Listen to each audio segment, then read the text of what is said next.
결국 공부는 독서, 문해력과 연결이 되는데 혹시 지금까지 책 읽기를 못했어요.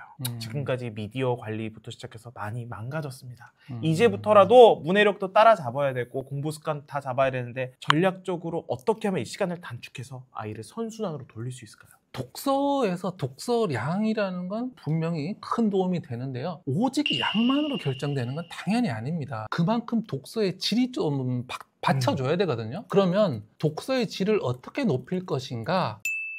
그러니까 같은 시간을 공부했을 때 이 격차가 어마어마한 거예요. 그래서 제가 학교에서도 늘 아이들과 이걸 1년 동안 가르치거든요. 그러면 학업 성적이 굉장히 가파르게 상승이 됩니다.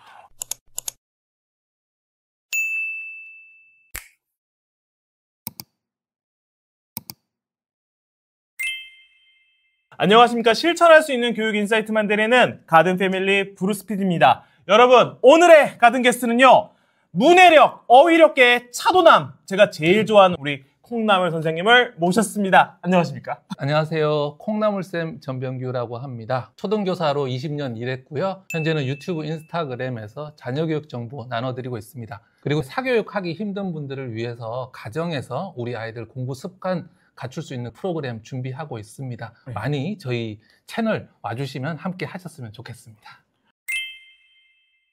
선생님, 20년 경력의 초등교사이시자 현재 아이를 키우는 부모님이시고 수많은 학부모님들께 강의를 해주시는 교육 만렙 전문가이신데요. 이런 거 여쭙고 싶습니다. 당장의 성적 향상을 넘어서 이 부모는 진짜 아이를 기깔나게 잘 키운다. 이런 부모 아래서 이런 아이는 잘 될 수밖에 없다. 이런 게 보이실 것 같은데 이런 측면에서 아이를 똑똑하고 현명하게 잘 키우는 현명한 부모들의 특징을 꼽아줄 수 있으실까요?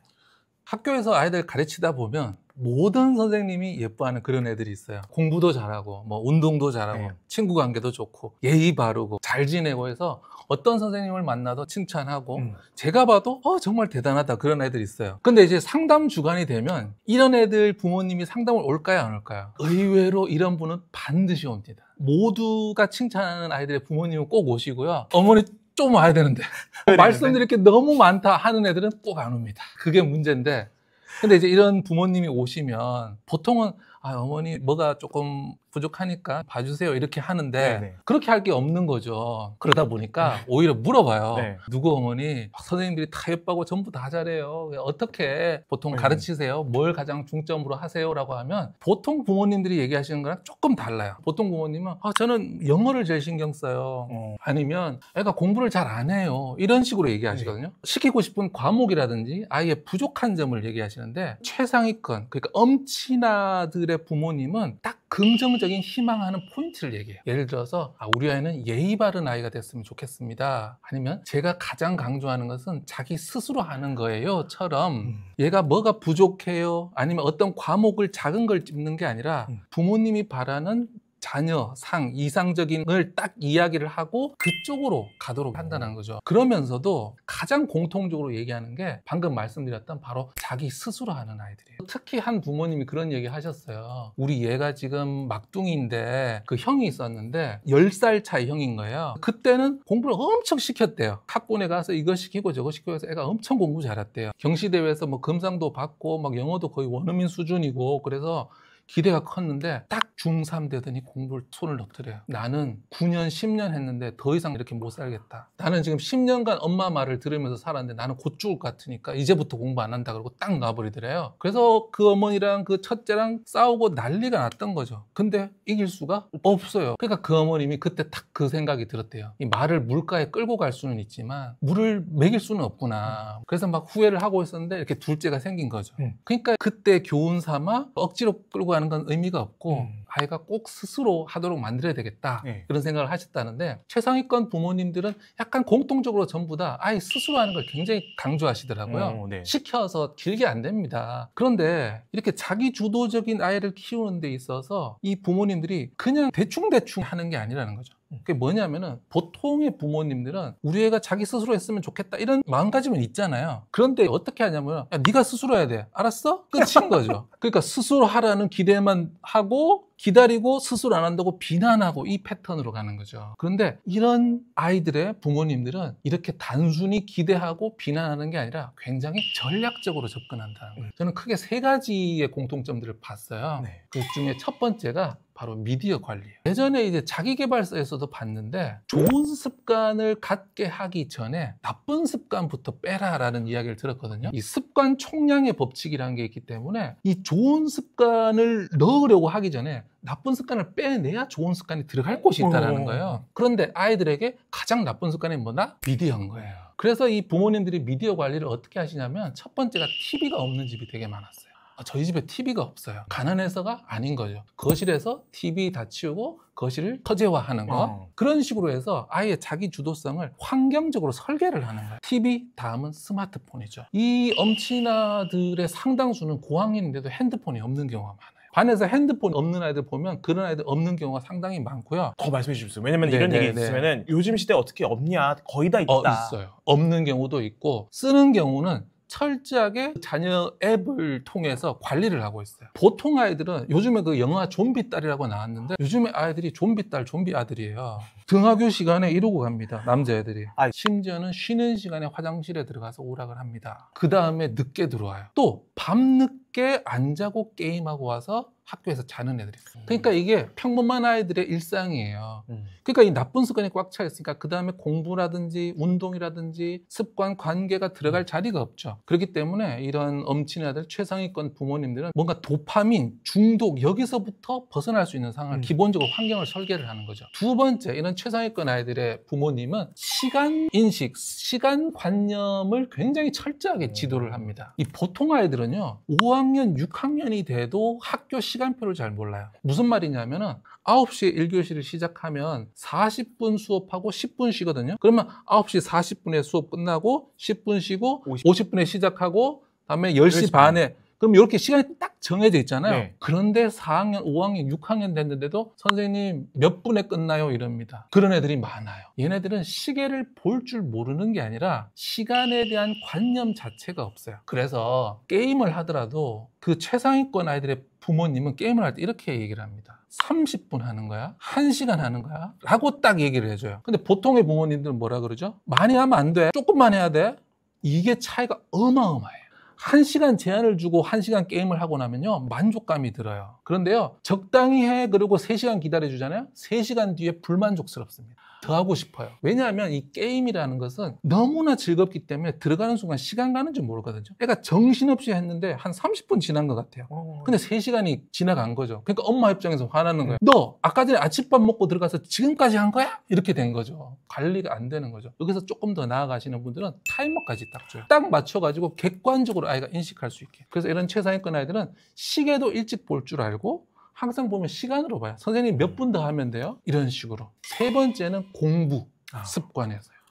미디어 관리했죠. 네. 그 다음에 이제 시간 관리를 했죠. 이제 여기다가 공부를 끼워 넣는 거예요. 그러면 공부를 할 때도 이런 최상위권 아이들의 부모님들은 정확하게 할 일을 아이와 이야기를 해서 지정을 해요. 자, 몇 시에 우리 공부를 할까? 어디서 할까? 무엇을 공부할까를 함께 의논해서 정해서 그거를 루틴화 시키는 거죠. 근데 보통 부모님들은 어떤 줄 아세요? 공부해. 언제 할 거야? 안 했잖아. 이렇게 들어가는 거죠. 그러니까 아이도 공부한다고 앉았는데 자기가 이렇게 있는데 머리가 아픈 거죠. 나는 오래 앉았다 그랬는데 알고 보니까 10분 이런 식으로밖에 안 되는 거죠. 근데 정확하게 몇 시에 앉아서 30분간 지문 2개 아니면 4페이지 하니까 아이가 딱 자기 할 일을 끝내는 거예요. 그래서 이렇게 지정한 장소에서 지정된 시간에 지정된 양이나 시간만큼 딱 하고 나니까 이 아이들이 뭘 느끼겠어요? 굉장히 성취감과 뿌듯함을 느끼는 거예요. 네. 그래서 이런 최상위권 부모님들은 아이들에게 딱 이야기를 합니다. 공부는 양치랑 비슷한 거야. 우리가 양치를 뭐 하고 싶으면 하고 안 하고 싶으면 안 하는 게 아니잖아. 공부는 양치와 마찬가지로 하루에 딱 정해진 만큼 해야 되는 거야 라고 딱 알려주는 거죠. 애가 해야 되고 안 해도 되고 하기 싫고라는 개념에서 엄마 아빠가 회사 가서 일하는 것처럼 우리도 공부를 당연히 해야 된다. 그걸 당연스럽게 받아들이고 이런 부모님들이 아이를 자기 주도적으로 키우겠다라는 이상만 가진 게 아니라 그 방향으로 아이가 스스로 가도록 전략을 짜는 거예요. 환경, 미디어 관리하고 시간 관리하고 공부 관리를 하면서 아이가 이렇게 그 길로 갈 수 있도록 이끌어주는 거죠. 그러다 보니까 싸움도 적고 아이가 공부뿐만 아니고 운동이나 친구 관계나 다 적용이 되면서 굉장히 자기 주도적으로 모든 선생님이 예뻐하는 그런 아이가 될 수 있었던 것 같습니다. 엄친아 부모들의 특징을 미디어 관리, 시간관념, 그리고 공부 습관, 그리고 가장 중요하게 이 모든 것을 전략적으로 해주신다고 말씀해 주셨는데 이런 측면에서 여쭙고 싶습니다. 결국 공부는 독서, 문해력과 연결이 되는데 혹시 지금까지 책 능가를 못했어요.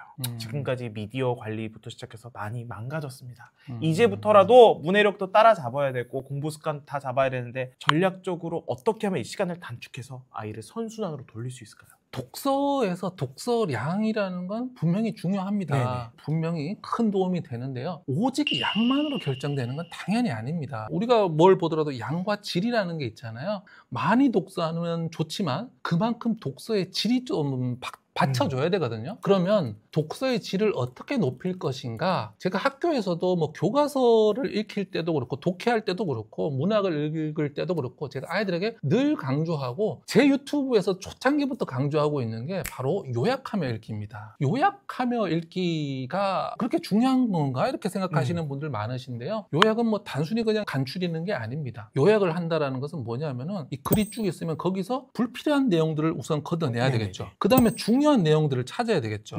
그 다음에 그것을 간추리고 알아듣기 쉬운 말로 구조적으로 써야 되거든요. 이게 한마디로 무슨 말이냐면은 그 내용의 중요한 핵심을 아느냐 모르냐라는 거예요. 요약을 할 수 있다는 것은 그것의 핵심을 안다라는 거고 요약을 못한다는 것은 핵심을 모른다는 거예요. 이거 수업을 해보면 어떠냐면요. 수업이 끝난 다음에 이제 마지막 5분 정리 시간을 가지거든요. 그러면 최우등 아이들, 최우수, 엄친아 아이들은 그 수업의 핵심을 정확하게 요약해요. 오늘 뭘 배웠다고 생각하지? 제가 일부러 이렇게 물어봐요. 그러면 그런 아이들은 수업의 핵심을 정확하게 얘기해요. 아, 내 마음을 읽었나? 약간 이런 느낌. 그런데 정말 95%의 아이들은 일단 핀트가 좀 어긋나고요. 그 다음에 대부분의 아이들은 엉뚱한 얘기를 합니다. 지엽적인 얘기를 하거나 예를 든 걸 얘기를 하고요. 그 다음 나머지 절반은 제가 농담한 이야기를 합니다.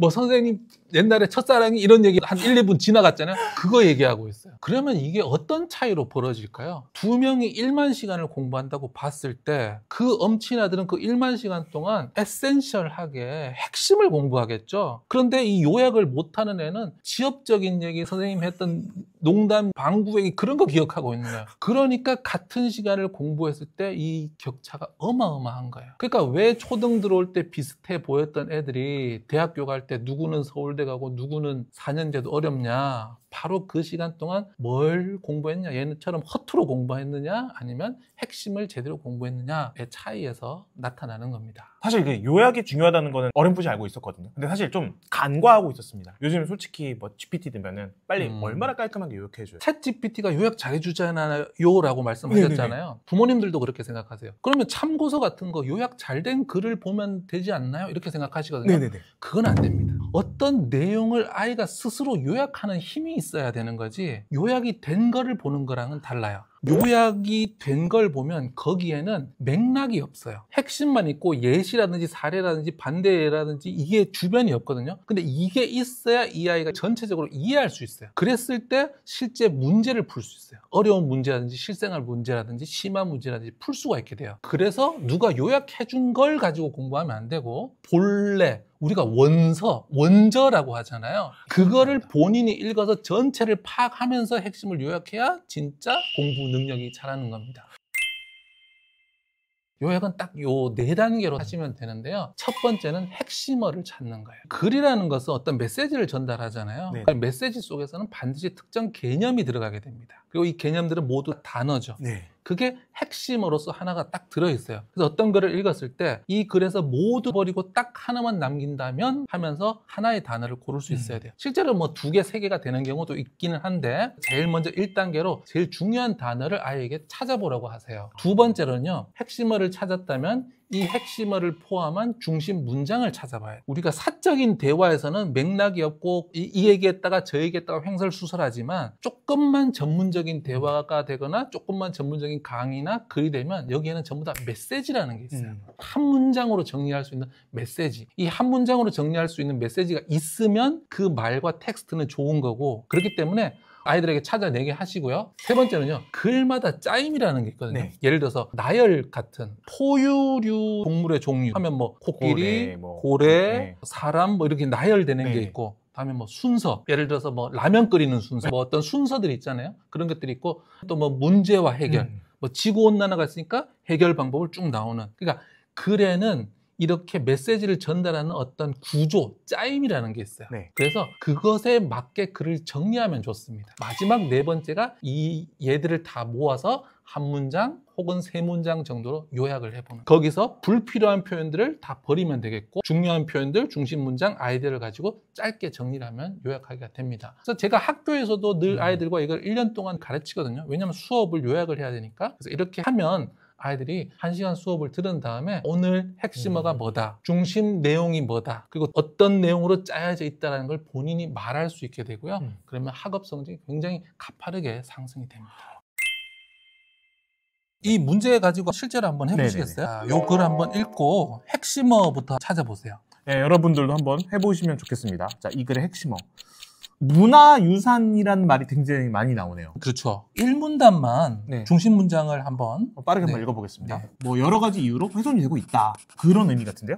네, 맞습니다. 지금 여기에 있는 문장을 그대로 사용하지 않고 조금 바꿔서 말씀하셨잖아요. 네네네네. 이런 것들이 훨씬 좋은 겁니다. 네. 이 글의 짜임이 어떤 짜임인 것 같으세요? 이거는 문제와 해결인 것 같습니다. 그렇죠. 문제가 바로 문화유산 훼손이라는 문제가 있고 해결 방법을 이렇게 첫 번째, 두 번째 해서 하고 있죠. 이렇게 짜임을 딱 하고 나니까 이 글 전체가 한눈에 보이죠. 네, 그러면 이제 핵심어와 중심 문장과 짜임을 다 이용해서 이 글을 한번 요약을 해보시겠어요? 문화유산이 여러 가지로 훼손되고 있고 이 문제를 해결하기 위해서는 사람들의 관심과 이해를 높이고 문화유산을 잘 관리하고 보존하기 위해 노력해야 된다. 이렇게 지금 PD님이랑 한번 네. 풀어봤는데 이런 방식의 4단계로 어떤 글을 읽든지 한번 해본다면 아이가 글을 짧게 요약하는 힘을 갖출 수 있겠습니다.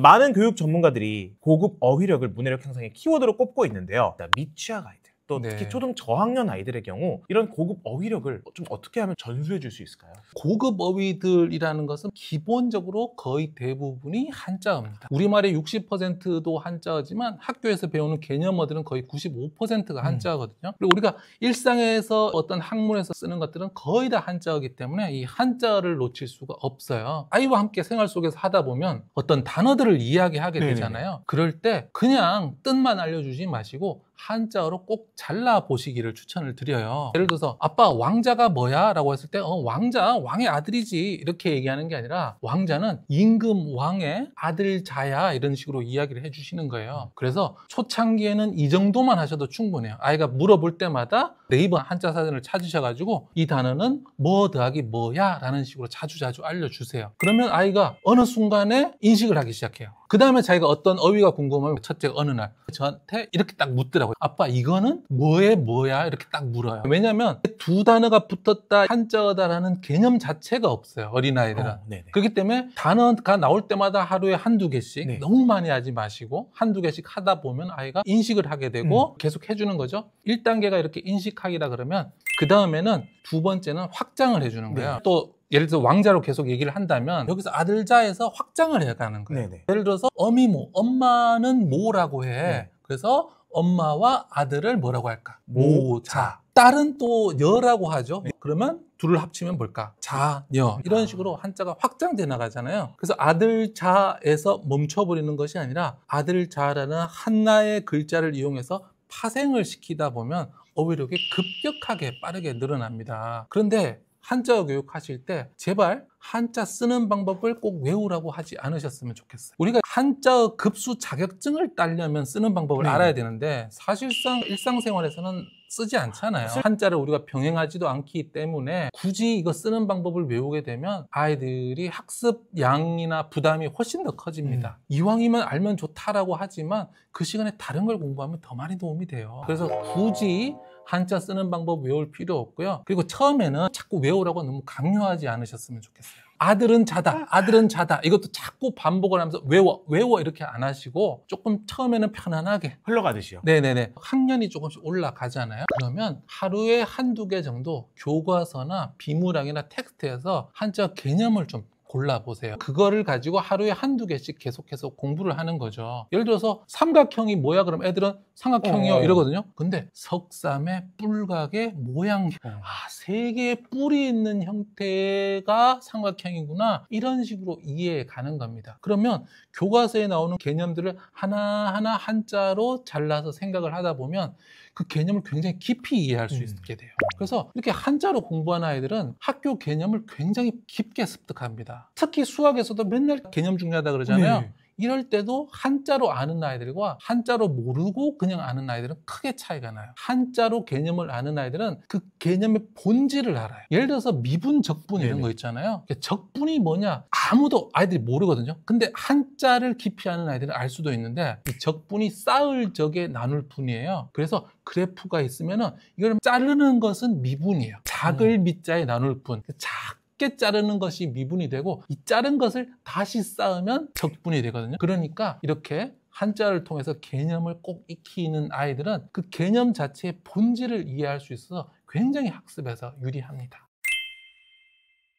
교육 유튜버 보시는 분들이요, 그런 분들이 많더라고요. 아이들한테 뭐라도 하나 더 주려고 하시고 잠깐 못 주시면 그것 때문에 죄책감을 느끼시고 정말 훌륭한 부모님들이 많으시거든요. 지금도 책 육아를 하시면서 좋은 단어 한 번이라도 더 쓰시려고 하시는 그런 부모님들께 한 말씀 해주신다면 어떤 말씀 해주시고 싶으실까요? 예전에는 뭐 애들 뭐 10명씩 키웠다 그래도 밥 먹이면 나가서 놀았거든요. 공동육아 다 하고 신경도 안 썼는데, 지금은 하나 키우는데 범죄다 뭐다 두렵고 그러니까 끼고 살게 되죠. 그러면서 밥 먹는 것부터 학원, 공부, 게다가 이런 유튜브까지 보시면서 저녁에 공부까지 하십니다. 책 육아도 그냥 하시지 않죠. 또 좋은 책 막 찾아서 또 돈도 많이 들어가죠. 이런 영상들 보시면서 요약하기를 가르쳐야 되겠구나 하시고, 요즘에 또 부모의 말에 대한 또 이야기들도 많잖아요. 성질 같았으면 확 올라오는데 어떻게 보면 나의 끌어오르는 본성과 반대로 역행해서 좋은 부모가 되려고 이렇게 노력들 하시는데 너무 잘하고 계시다는 말씀 드리고 싶고요.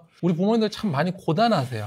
회사 생활 해야지, 집안일 해야지, 또 남편 수발, 아내 수발 서로 들고 너무너무 고단한 이런 시간 속에서도 또 짬을 내서 공부하고, 그러면서도 또 순간순간 회의가 많이 드실 거예요. 이게 맞나? 내가 잘하나? 누구 집 애는 이렇게 됐다는데 나는 그만큼 못하는데, 또 죄책감도 들고 많이 힘들어 하시면서. 그런데요, 우리 부모님의 이런 노력들은 반드시 아이들에게 스며 들어가게 되어 있습니다. 어떤 지식이 아니라고 하더라도 이 엄마 아빠가 우리 아이만을 바라보고 노력하고 그 보내는 시간들이 허투루 갈 수가 없어요. 아이들은 다 느끼고 다 기억하고 있습니다. 나중에 어른이 되어서도 우리 엄마가, 우리 아빠가 정말 나를 위해서 그 많은 시간과 에너지를 썼구나, 아이는 분명히 느낄 거고요. 그게 삶의 큰 자산이 될 겁니다. 가장 중요한 건 우리 아이만을 바라보는 그 사랑입니다. 거기에 기술은요, 그냥 하나 얹어 놓는 거예요. 그런데 그 사랑은 이미 100점이고 부족함이 없으니까 제발 그만 자책하시고 그만 비교하시고, 내가 아이를 순수하게 사랑하는 이 마음으로 충분하다, 거기에다가 오늘같이 배운 것들 그냥 가볍게 얹어 본다라는 느낌으로 하셨으면 우리 어머니도 마음이 편하고 우리 아이들도 그 사랑 그대로 받아먹고 쑥쑥 성장하게 될 겁니다. 늘 힘내시고요. 또 2학기가 시작할 때가 다 됐는데 또 즐거운 2학기 되시고 행복하셨으면 좋겠습니다. 행복한 가정 만드세요. 여러분, 오늘 영상 어떠셨나요? 오늘 영상이 도움이 되셨다면 구독과 좋아요 부탁드리고요. 오늘 영상에서 인용해 드린 문제집은 요약 독해의 힘이거든요. 그래서 이번 기회에 비문학 독해 한번 제대로 훈련해보고 싶다 싶으신 분들은 꼭 한번 아이들과 함께 해보시기를 추천드리도록 하겠습니다. 선생님, 오늘 귀한 시간 내주셔서 감사합니다. 네, 감사합니다.